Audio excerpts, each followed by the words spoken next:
40 minutes crying like a baby. Bikers, joggers, tourists, runners, they went by me. Police officers searching for suicidal people went by me twice. I'm standing at the ledge, leaning over the rail with tears flowing down to the waters. And I thought to myself, absolutely nobody cares.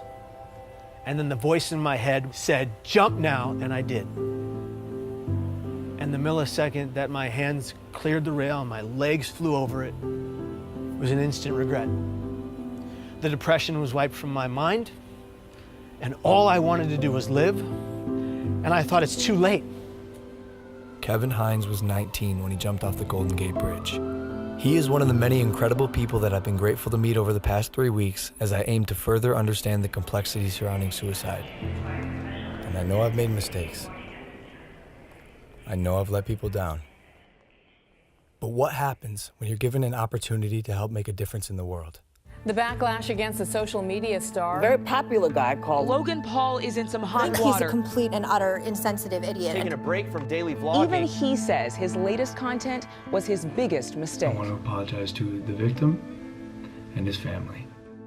It's time to learn from the past as I get better and grow as a human being. I'm here to have a hard conversation so that those who are suffering can have easier ones. So I've never been so humbled in my life by a single event. Were you kind of shocked by it? I was shocked to discover just how big this is. You've never known anybody that killed themselves?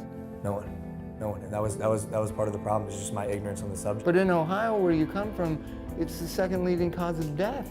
And I know while I'm not able to solve the problem by myself, I want to be a part of the solution. And that solution began across the country in New York City.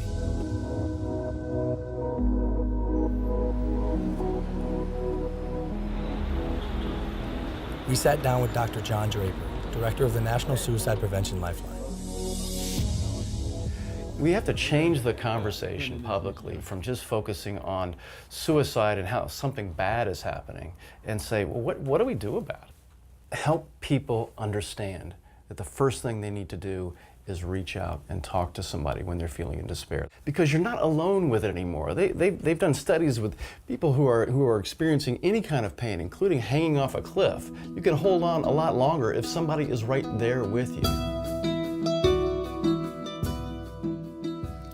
I think as a society, as human beings, we just have to be more compassionate. And that includes me too. That's something I'm learning along this journey. And something else that Dr. Draper told me were the 5 steps that anyone can take to help prevent suicide. Step 1 is simply just ask. Ask yourself, ask others, are you thinking about suicide? And I know that sounds like a daunting question, but literally that question can save lives. And step 2, accordingly, would be just to listen.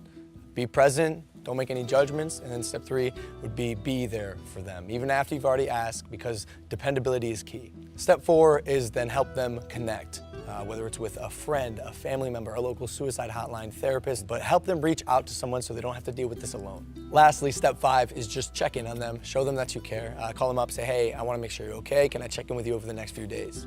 So one of the things that is so important about reducing stigma is getting stories out there about people positively coping with suicide. Do you guys know anyone I could talk to with the lived experience of suicide? Absolutely. We have quite a number of people that we could refer over to. Yeah. That'd be great. Yeah. And that's how we got introduced to Kevin Hines. 17 years ago, Kevin jumped off of the Golden Gate Bridge and survived. These are individuals whose stories, when people hear them, they say, you know, maybe I can get through. As opposed to hearing stories when people haven't.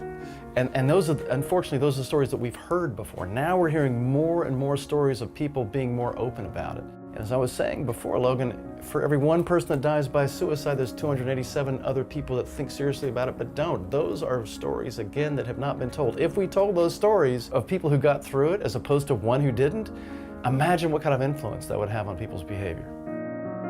When I found out that 1 in 6 high school kids seriously think about suicide, that's stunning. Yeah. This is such a common problem. Logan, all I wanted was for one person to look me in my eyes and say, hey kid, are you okay?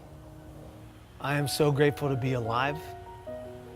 And I'm grateful today for every millisecond I get to breathe. Because it was almost all ripped from me by me.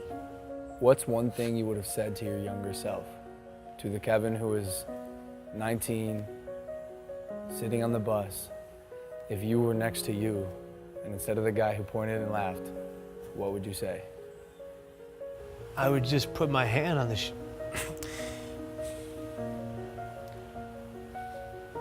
I would just put my hand on my shoulder and I would just say, I'm here for you.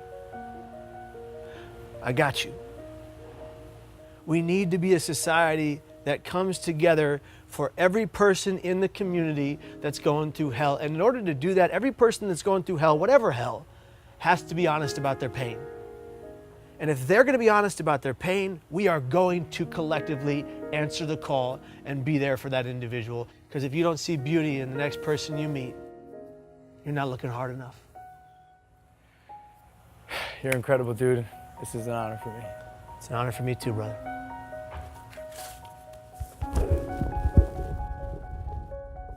From this point on, I want to make an effort to contribute and immerse myself in the conversation, so I'm pledging to donate $1 million to various suicide prevention organizations, with the first $250,000 going immediately to the National Suicide Prevention Lifeline so they can increase their capacity to help those in need. For anyone watching, I want you to know you are not alone, and most of the time, crisis passes. So if you or anyone you know feels alone or trapped, I encourage anyone to call or even text the suicide or crisis hotline. Both of those numbers are below, and although this is a tough conversation, it's important because things can and will get better. It's time to start a new chapter in my life as I continue to educate both myself and others on suicide. I'm humbled and thankful to say, this is just the beginning.